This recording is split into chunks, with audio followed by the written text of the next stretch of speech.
Non riesce il tris, la FMCZ Rugby Rovigo Delta sconfitta Sandonà per 24-17, il Pacifici è ancora campo tabù. 3 sconfitte nelle ultime 4 stagioni per i nostri ragazzi a Sandonà. Ne parleremo oggi, parleremo anche della nuova avventura europea alle porte. Batumi, sabato qui allo Stadio Maglio Battaglini dalle 15. Lo facciamo ovviamente con il nostro capitano Edo Ruffolo. Buonasera a tutti.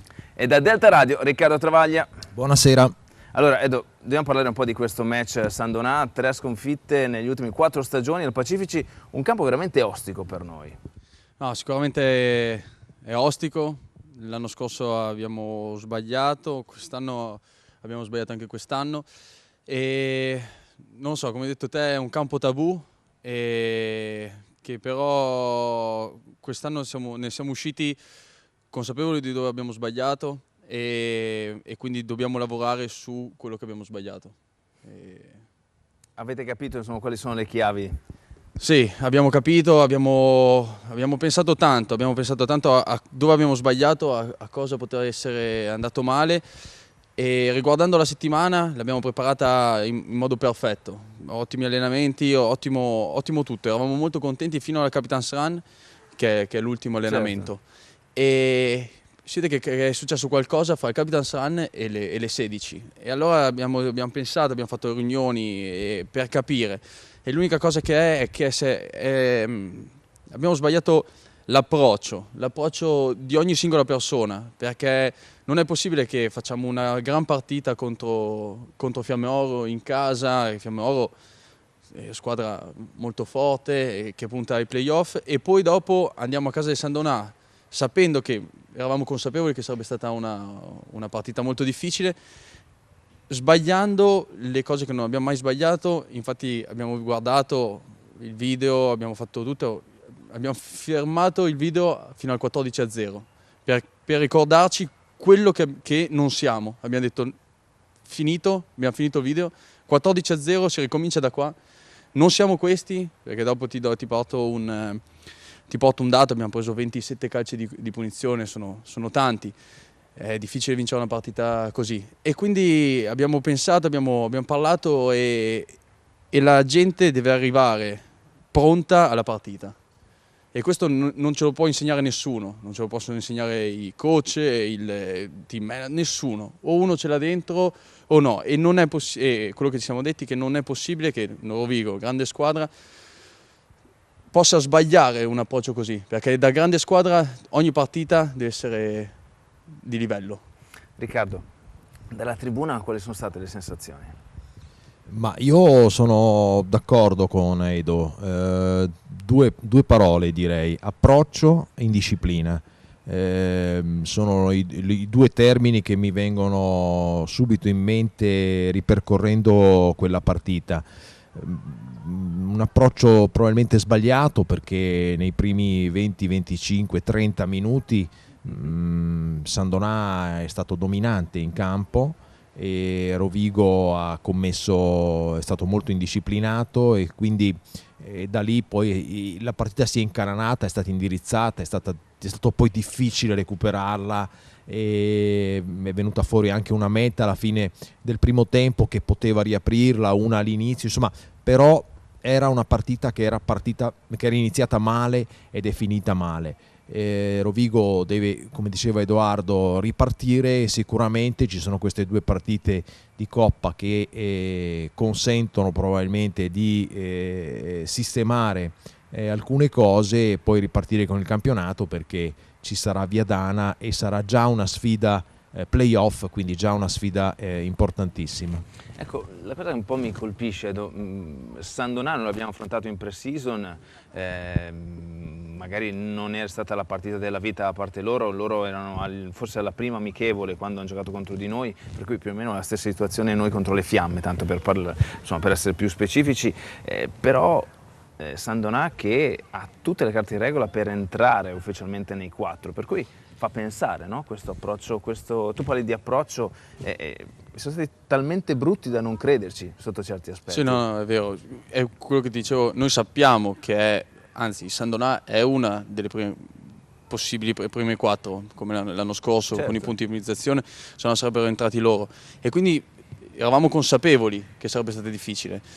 E solo che la prima cosa non viene, la seconda non viene, e andando avanti con la partita tutte le cose che provavamo non venivano ed è difficile dopo reagire. Appena reagisci magari dopo fai un altro errore. C'è stato l'1-2, le due mete mi ha fatto, quello bellissimo con Davide Odiete, poi quello con Denis Majstorovic. Lì probabilmente si poteva riprendere in mano la partita, però non abbiamo continuato a mettere la stessa intensità, non siamo riusciti ad essere poi così efficaci come poteva essere. No, anche lì, infatti, appena è incominciato il secondo tempo, calcio d'inizio, metà nostra, anche lì siamo gasati ed eravamo pronti. E poi cos'è stato? Che magari un errore allora ritorni nei tuoi 22, allora sei sotto pressione, riesci a reagire, però appena reagisci un altro calcio di punizione eravamo sempre sotto pressione ed era difficile uscirne. Abbiamo perso di 7, ma guardando i dati potevamo perdere con molto più margine. Sì, questo sicuramente, ma è anche vero l'opposto. Se le grandi squadre si vedono, ed è stato uno dei punti su cui abbiamo anche parlato la settimana scorsa riguardo alla partita con le Fiamme Oro, ovvero se una grande squadra gioca male ma porta a casa il risultato comunque, vuol dire che ha tutte le carte in regola per ottenere grandi risultati nel corso della stagione.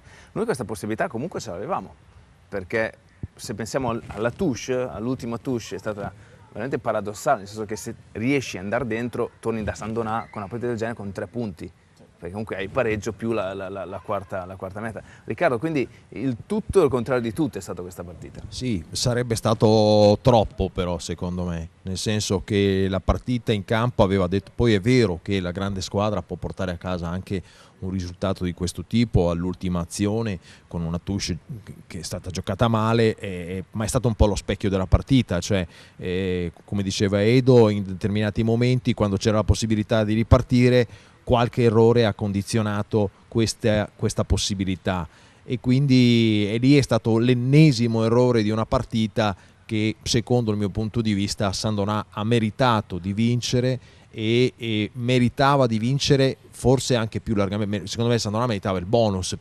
lo ha gettato al vento con in alcuni momenti, però insomma bisogna ripartire dalle poche cose positive che si sono viste, ripeto, e nel proseguo del campionato cercare di non commettere più questi errori. D'altronde io mi sono andato a riguardare i dati degli ultimi anni. L'anno scorso eravamo nella stessa situazione.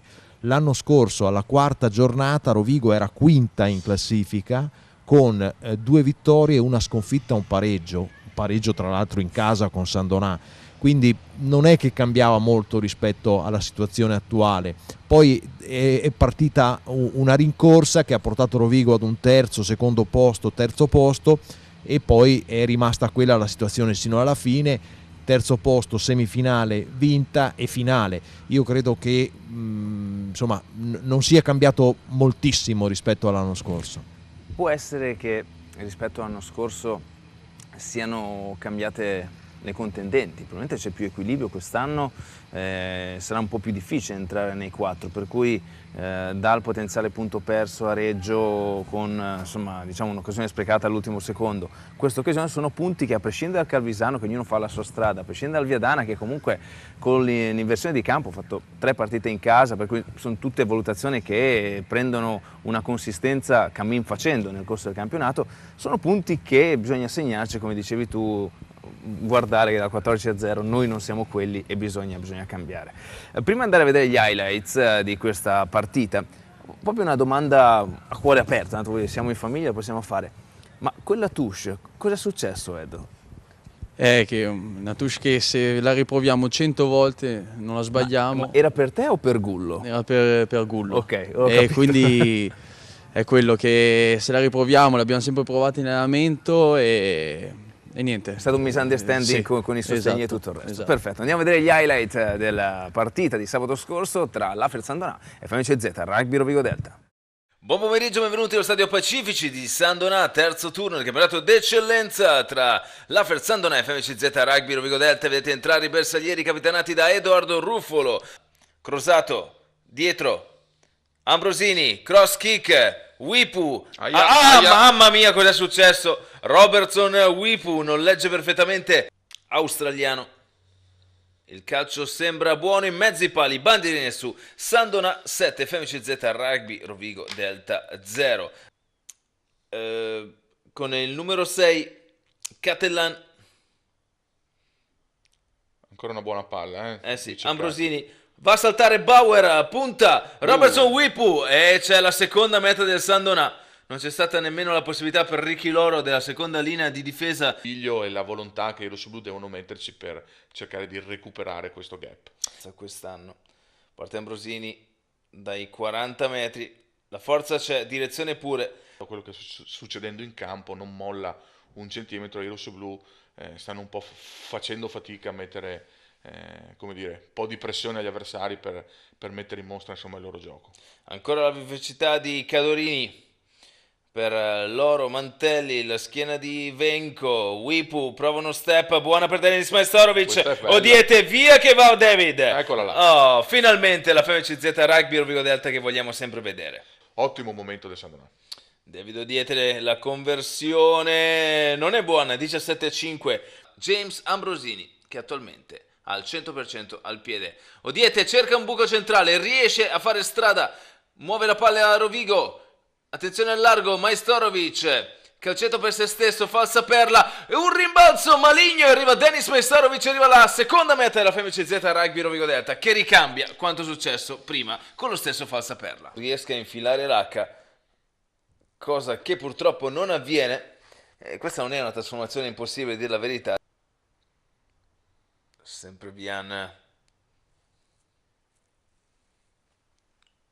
Parte il drive sandonatese, anche Mantelli a dare una mano vicino al gruppamento, ma sembra preponderante. Vediamo, 12 più eventualmente questi sono 14 punti in 20 minuti, non sono facilissimi da rimontare. All'introduzione nel frattempo Modena è entrato al posto di Davis, ancora la spinta rossoblu. Questa è buona, questa è buona, dai, questa adesso è buona. andrà in mezzo ai pali, eccolo là, meta tecnica della FMCZ Rugby Rovigo Delta. Monberg al lancio, attenzione, hanno mandato su storta. Giusti, storta, mannaggia, finita. Storta, partita finita, Sandona si impone sulla FMCZ Rugby Rovigo Delta. Lasciamoci alle spalle questo match di Sandona e affrontiamo quella che è la nuova avventura europea con la Batumi, squadra georgiana, vice campione georgiana, terza in classifica attualmente, 2 scudetti, un paio di internazionali anche di buonissima esperienza, una terza linea e l'apertura, per cui un match che non sarà sicuramente semplice. Noi abbiamo un buon trascorso con i georgiani, col Tbilisi, probabilmente Edo una delle vittorie più belle da quando tu sei qua, la doppia vittoria nello spareggio col Tbilisi, no? È vero, non ho potuto giocare perché ero infortunato, ma per quello che abbiamo vinto forse? Forse pensavo per quello. No, però sarà veramente dura come tutte le partite di Coppa, e in più quando si va a giocare contro queste squadre dell'est come abbiamo fatto l'anno scorso. Ogni volta che siamo andati sono molto fisici, sono molto preparati, hanno dei giocatori con potenzialità e quindi dovremo stare molto attenti. Ecco Riccardo, l'Europa ha sempre un fascino particolare, che sia la prima, la seconda, la terza. È ovvio che la prima e la seconda hanno un fascino, questa un po' meno, però è sempre bello vedere atleti che arrivano da altre situazioni, da altri ambienti, da altre scuole, venire qui al Battaglini, per cui anche un invito a tutti gli spettatori ad assistere a questa match. Sicuramente, anche perché la Georgia è una di quelle nazioni che stanno emergendo, no? Nel rugby internazionale, quindi sarà comunque interessante vedere il livello del loro rugby che si confronta con un rugby come il nostro. Noi in Europa negli ultimi anni non abbiamo forse dato sempre quello che ci si aspettava, quindi io mi aspetto che da questa stagione possa invece arrivare una buona risposta, perché dopo quella qualificazione di cui parlavamo prima sono arrivate forse più delusioni che altro, però in questa stagione siamo fiduciosi, anche perché alla fine affronteremo 2 squadre che conosciamo bene, oltre avremo un derby, quindi sempre con grandi motivazioni, ci sarà la sfida con il Calvisano, insomma sarà un percorso tosto secondo il mio punto di vista. Ecco, facciamo un po' di polemichetta visto che ci siamo, no? Allora, aprendo una parentesi, e avvalorando l'idea di Riccardo che quest'anno poi le Coppe Europee sono ancora più importanti, perché nella nuova linea della federazione ogni vittoria ha un bonus anche a livello economico, per cui è ovvio che c'è un qualcosa in più da portare a casa, oltre all'aspetto proprio sportivo, anche un introito economico che va sicuramente sottolineato e preso in considerazione. Poi in questo nostro girone, in queste nostre sfide, noi giochiamo in casa con le 2 straniere e in trasferta con le 2 italiane.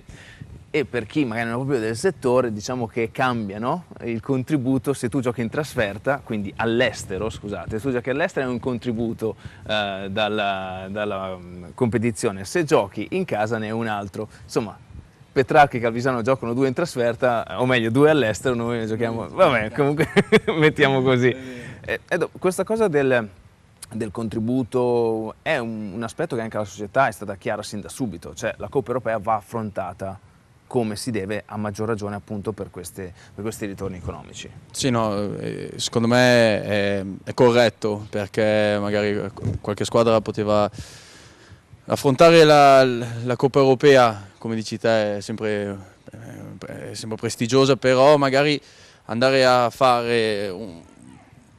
giocare, però per poi non riuscire ad andare oltre, magari ci si va con un turnover, ci si va con qualcosa e si lascia un po' passare la Coppa. Invece magari con l'incentivo, che anche in campionato, poi tra l'altro raggiungimento semifinale, finale, sì, esatto. Insomma, è una struttura totalmente diversa rispetto agli altri anni. Riccardo, questo Batumi non è come l'Enisei o come l'altra squadra che abbiamo affrontato l'anno scorso, queste erano squadre di Krasnojar, russe, ti ricordi fisicamente sembravano i figli di Ivan Drago, voglio dire. Veramente impressionanti, penso che anche loro in campo abbiano avuto questa... Più loro di noi, credo. Più loro di noi. No, credo che siano, ripeto, c'è sempre un'incognita quando si affrontano queste formazioni di cui non abbiamo grandi riscontri dal punto di vista televisivo, eccetera, però credo che siano alla nostra portata, quindi che ci sia la possibilità di fare un buon incontro, di portare a casa una vittoria. Questo è importante, perché poi alla fine quando tu giochi contro squadre che non sono alla tua portata, forse ti manca anche un po' di quella giusta cattiveria, perché sai che comunque il risultato è abbastanza segnato e quindi magari ecco che entra in campo il turnover, come diceva Edoardo prima, eccetera. Qui secondo me dobbiamo giocarcela con le nostre migliori forze, perché la possibilità di vincere c'è.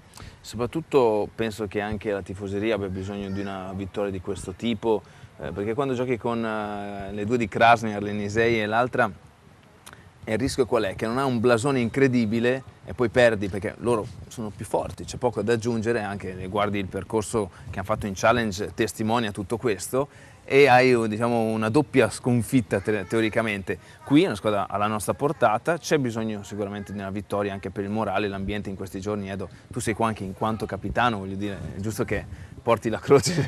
No, assolutamente.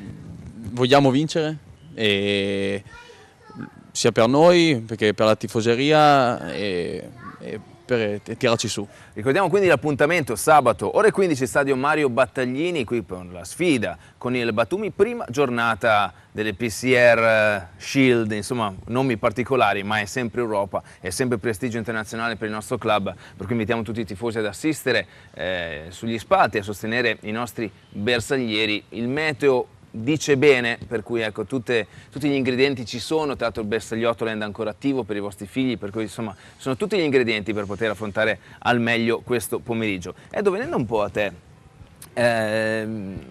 cosa è cambiato da quando sei capitano?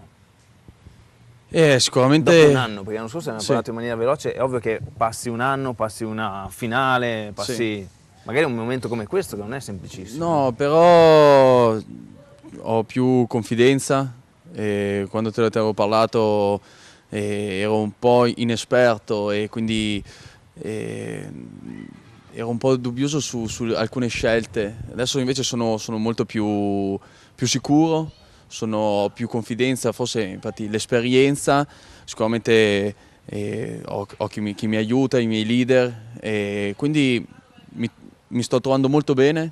e spero di farlo al meglio.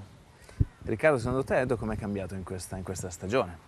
Ma secondo me lui è maturato, il suo rendimento è costante ed è quasi sempre positivo, direi che è sempre uno dei migliori in campo, quindi direi che gli ha fatto bene il ruolo di capitano, perché credo che si sia assunto una responsabilità, abbia capito l'importanza del suo ruolo e soprattutto lui ha un ottimo legame, credo, con questa città, con questa tifoseria. È uno, a parte che è uno di quelli che è qui da più tempo, a parte i rodigini, no? E quindi però il suo rapporto io posso confermarlo, perché insomma abbiamo sempre avuto un ottimo rapporto, credo sia uno di quelli positivi veramente anche nei confronti dei tifosi, quindi secondo me è la persona giusta al posto giusto. Grazie. C'è lo spritz da Esatto, dopo ti offro da bere. Adesso io lo ufficializzo perché è giusto così, insomma, ci deve essere un minimo di credibilità in tutto questo. Ecco, e dove può migliorare Edoardo Ruffolo, sia da capitano che da giocatore? Da giocatore, questa è una bella domanda. Come capitano ci si può sempre migliorare, come da giocatore, però da capitano magari ancora con le scelte, ancora nel trascinare la squadra, essere sempre più leader e guadagnarsi sempre la leadership. E questo per quanto riguarda capitano. Per quanto riguarda giocatore, lo dico sempre ai giocatori, che non bisogna mai accontentarsi, quindi sempre dare qualcosa di più, fermarsi, fare l'extra, perché anche lì c'è sempre da migliorare in tutto. Ma nello specifico, secondo te, tecnicamente? Tecnicamente dovrei andare in palestra, rinchiudermi in palestra e diventare molto più grande, ma non ce la faccio. Questa no, fisicamente dovrei migliorare, proprio lo so, ci sto lavorando da anni, questa è una cosa che dovrei migliorare. Ecco, Riccardo, faccio la stessa domanda a te su... Beh, io credo sì, fisicamente è logico che da una terza come lui, una terza ala, ci si può tendere anche, oramai la tendenza nel rugby moderno è quello di essere molto molto fisicati, quindi lui potrebbe, come diceva lui, sotto questo punto di vista accumulare un po' di massa, però per quanto riguarda il gioco voglio dire, io con lui avevo qualche dubbio all'inizio sul punto di vista della grinta, cioè nel senso che quando lui è stato nominato capitano, prima parlavamo del fatto del capitano, noi venivamo da anni in cui il capitano era visto come una persona che era sbranava. Ecco, Edo invece è una persona educata, è una persona, ma è un capitano borghese. È un capitano borghese, però alla fine credo che forse questo sia, tutto sommato, potrebbe anche essere un vantaggio, perché poi lui è quello che deve rapportarsi sempre con gli arbitri, il fatto di essere una persona educata e di sapersi rapportare in un determinato modo credo che possa essere anche un vantaggio. Ecco, dei passati capitani che tu hai avuto qui, quindi hai avuto Jacques per qualche partita, Matteo, Luke, quali sono le cose che magari hai preso spunto da loro, se hai preso spunto da loro? Sicuramente no, ho preso spunto da tutti, ad esempio partendo da Luke, ad esempio lui è diverso da me, è un capitano diverso, lui parlava poco e stava un po' sulle sue, però lui non mollava mai. Lui era un leader by example. Esatto, lui era leader, anche se non parlava lui lo vedevi e un altro così è Jacques, e poi con Jacques tipo ci ho vinto lo scudetto, quindi Jacques poi gli chiedo sempre un consiglio, c'ha sempre la parola giusta, e Teo invece è molto bravo anche nel parlare, è molto bravo nel rapportarsi con le persone, e quindi da tutti ho preso qualcuno, poi dopo anche da prima i capitani come Pino Patelli, Mandelli, mi hanno tutti lasciato qualcosa. Leader diversi, tanto Patelli sì. e Mandelli sono proprio... No, proprio totalmente diversi, però ad esempio anche Pino era piccolo, era il nostro mediano di mischia, ma aveva una grinta incredibile. E invece Mande era molto più tranquillo ed era molto più pacato, aveva sempre tutto sotto controllo. Beh, a me piacciono queste cose per capire anche poi i trascorsi, il perché, no? Si arriva a un certo punto. I tifosi ovviamente quando hanno saputo che tu eri in trasmissione hanno fatto delle domande e Willy chiede cosa manca a Rovigo secondo te per avere un gioco migliore? Ma secondo me, come l'anno scorso, ci manca un po' di tempo, è solo il tempo ci farà continuare a provare, riprovare e come abbiamo fatto vedere però verremo fuori molto prima. E il nostro gioco, adesso abbiamo cambiato anche lì tanti giocatori, però sta già venendo fuori, secondo me, dal mio punto di vista, siamo già a un livello superiore dell'anno scorso, ad oggi. E quindi niente, il tempo dobbiamo soltanto riprovare e fare le cose. Poi Marina chiede perché non vedo nei vostri occhi quella grinta, quella voglia di vincere. No, invece dico Marina, no, ce l'abbiamo e si vede, si è visto in pre-season, si è visto contro il Fiamme Oro, si è visto a Reggio, era una partita difficile e non molliamo mai, c'è stato questo scivolone che non capiterà più perché abbiamo capito, come ti dicevo, dov'è che abbiamo sbagliato, ma no, gli occhi, già dalla prova video vedevo la gente che stava male, sicuramente anzi, finita la partita già stavamo male, quindi no, ce l'abbiamo gli occhi. Perfetto. Edoardo, rispetto alla stagione scorsa, quanto sono cresciuti i giovani in forza alla FMCZ Rugby Rovigo Derby? No, tantissimo. Infatti secondo me è una nostra forza anche i nostri giovani. Oltre a quelli che sono arrivati, quelli che ci sono hanno preso fiducia, hanno preso esperienza, hanno imparato tanto. Riccardo Loro adesso è via con l'Under 20, e Modena, e Cadorini, Cioffi che è arrivato. Da qua poi ci sono veramente una lista di giovani di cui prima faccio i complimenti, ma devono essere consapevoli, se mi vedono devono continuare a fare così, non devono montarsi la testa, ma comunque sono veramente molto bravi. Stefano Bettarello diceva nella prima trasmissione di Rugby House, la prima puntata, quando noi diciamo bravi i giovani non vuol dire che loro sono già a livello, vuol dire che la strada è giusta per arrivare al livello. Esatto. Se posso aggiungere un dettaglio, si parlava nella prima domanda, se non sbaglio, del gioco. Ecco, io voglio far notare che questa squadra ha cambiato rispetto all'anno scorso 9, 10 e 15. Perché il 9 è titolare, è fuori, no? E il 10 e il 15 non ci sono, quindi per quanto riguarda il gioco, quello di cui tutti vorremmo godere, il famoso gioco alla mano, il gioco veloce eccetera, credo che qualche difficoltà ci sia e che si dovesse mettere in preventivo. Certamente ci aspettiamo dei miglioramenti.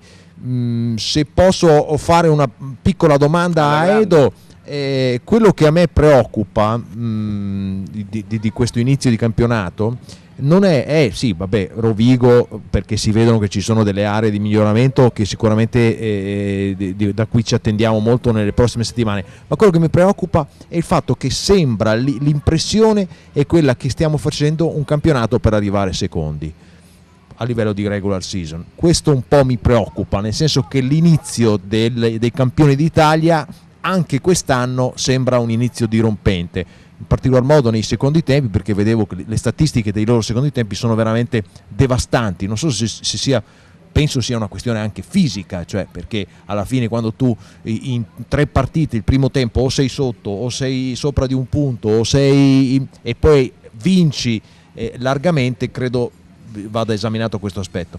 E quindi questa è la cosa che un po' mi preoccupa, cioè il fatto di dover correre alla fine per arrivare, se va bene, secondi. Sì, da una parte ti do ragione perché è vero, Calvisano ho visto le statistiche, ho visto le partite che fanno, primo tempo sono lì e secondo tempo invece vanno e macinano punti, però è l'inizio. Noi, come dicevi te prima, noi facciamo il nostro percorso, loro fanno il loro e noi sicuramente non puntiamo al secondo ma puntiamo ad arrivare primi, però facendo il nostro percorso, senza guardare le altre, e i conti li faremo alla fine, però siamo consapevoli e crediamo tutti in noi, e quindi no, sappiamo che ci arriviamo. Speriamo. Ecco, con questa battuta chiudiamo Rugby House di questa sera. Grazie Edo per essere stato con noi. Grazie mille. Riccardo, come sempre un piacere. Grazie a voi. E l'appuntamento è per sabato ore 15, l'esordio europeo contro il Batumi, squadra georgiana, qui allo stadio Mario Battaglini, ore 15 puntuali, a sostenere i rossoblù. Buonanotte.